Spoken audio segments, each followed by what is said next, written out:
What do you do for a living, Jean-Paul?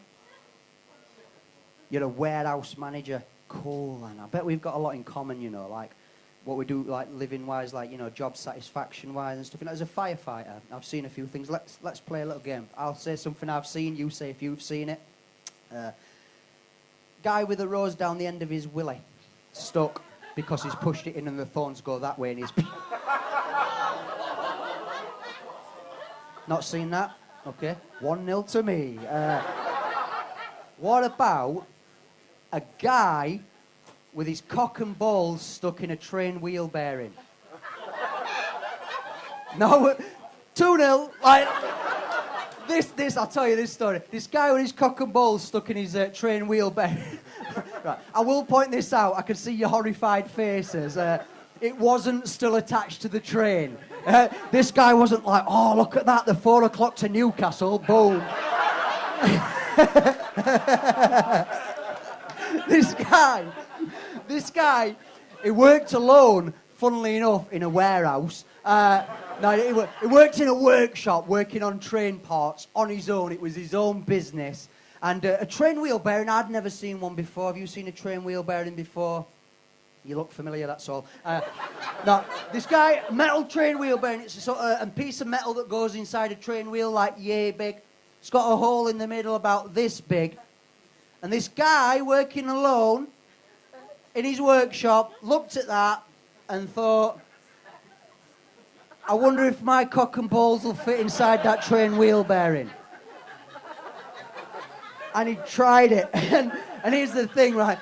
A train wheel bearing, it's not really big enough to fit your cock and balls in one go. So he had to make a decision right there. What he decided, he either had to go balls first and cock after. That, if I look inside my own heart, that's what I think he's done. I think he's teabagged the thing and then pushed his cock in after. Because, you know, I presume like me, he must have had previous experience of trying to thumb in a semi. And so this guy got his cock and balls stuck in a train wheel bearing. And then at some point, he's thought, they're stuck. I better phone 999. And I don't know how long this decision had taken him. I have no idea. I imagine he'd not just gone, boop, boop.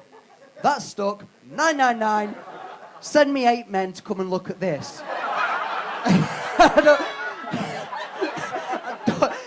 I just don't think that he'd struggled with it and stuff like that. He'd struggled with it. Yeah, look, stop talking, because it's not TV. I can fucking see you. And I'm close enough to kick you in the head. I really am. So, cock and ball stuck in train wheel bearing, right? Okay, so he's in there. When I turned up, this is how he was sat, right? This guy is sat, okay?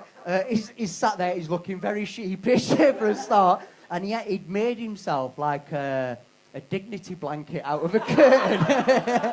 And he weren't making any eye contact at all. He's just like looking away. And I had a look under the blanket, like lifted it up. And I'm like, oh yeah, you've got your cock and balls stuck in a train wheel bearing. And when I mentioned that at first, I saw some of your faces. You were like, why on earth would he do that, right? That was not my first thought at all when I saw him. My first thought when I saw him was, thank God I don't work in a workshop. Because that would have been me. You know, it would have. There's only so long you can work on stuff before you put your tail in it. You know. And at this point in the thing, I had to apply washing up liquid to his cock and balls. Okay? The reason I had to do that is I was the only firefighter who'd been on the cock and balls lubrication course. So it was down to me, and I'm a professional. I don't want to boast about how good I am at my job, but I was working it like a pro. You know, I'm putting washing up liquid on it. I'm maintaining comfort in eye contact with him, telling him everything's going to be all right. I was putting a little twist on the end. You know what that's like. And yeah, I'm getting right into it, and I was doing a grand job. And I had no idea that I was really, really talented doing that until the bearing got tighter. And I just kept working because I'm a pro, I kept massaging here. Oh. And when he shot his load, I realised that this bearing wasn't coming off. Now, the next step that we had to do is we had to cut this bearing off using a Hilti grinder. Like, oh yeah, I know, spinning blade of nasty doom. You do not want anywhere near your cock and balls. So it's spinning round, it's cutting the bearing. This is why I wanted to talk about job satisfaction, Jean-Paul.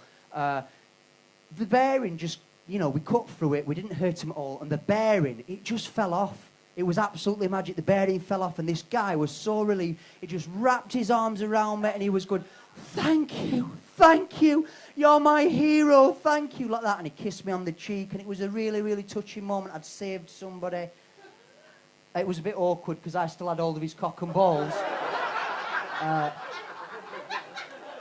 And thank you. And this is why I wanted to talk to you about how good I am at my job. I don't want to boast, right? But 2 weeks later, I'm at work again.